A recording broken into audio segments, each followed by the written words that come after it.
okay Kinsey K adiga iyo Lil Balil waxa aqaan inay waqtiyaal badan saaxiibad tihiin ma isku qabiil baatin adiga iyo Lil Balil qabiil ma nihin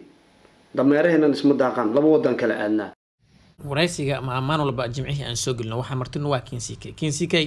waraysiga maxaan kaga hadlaynaa maanta uga hadli doonaa maanta arrimo aniga igu saabsan iyo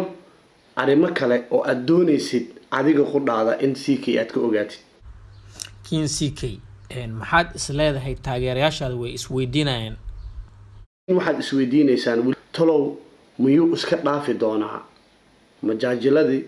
iyo madadaaladii uu idinkaga waday janaalkiisa oo wuxuu u go'i doonaa fanka midaas ayaa isweydiinaysaan dadka ku soo biiray janaalkayga waqtiyada dambe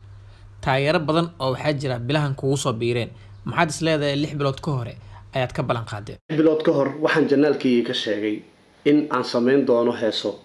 waliba waxaan sheegay ulajeedada aan ka damacsanahay heesahaas aan soo saari doono okay ma noo sheegi kartaa 6 bilood ka hore maxaad go'aan ku gaartay u gaaray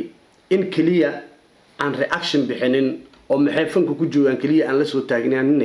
in aan sameeyo youtuberada caalamka waxay sameeyaan sida ognahay ramadaankii uu dhamaaday ciid ayaa bilowday maxaad rajeynaysaa inaad qabatay bilahan soo socdo waxaan rabaa in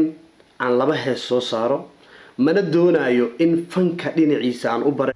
Neo CK ciyaarta badan Neo ma naga dhaafti soo ma ogtid talentiga inuu yahay inaa reaction aad bixisi maxaa heesay waxa isku galiyay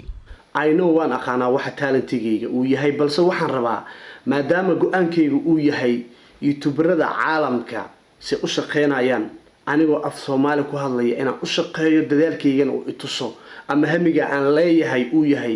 in youtuberada caalamka anoo af Soomaali ku hadlaya inaan ka daba tagaan dhaafo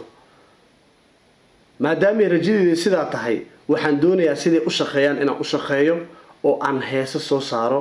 taageerayga meesha ku nool yihiin inaan u tago waqtina aan la qaado inkastoo qabiilka uu fiicneen adiga iyo Lil Balil isku qabiil miyaa tihiin qabiil ma nihin dameeraheena isma daaqan laba wadan kala aadna okay jawaab fiican ayaan siisay ma noo sheegi kartaa adiga Lil Balil maxaad ku saaxiibteen waxa aan ku saaxiibnay aan isku garab istaagnay labadeena ayaa waxay tahay in isagana mowqif uu leeyahay anigana mowqif aan leeyahay haddii uu videogan ku cajibiyay please subscribe noo saar anakana waa soo badinanaa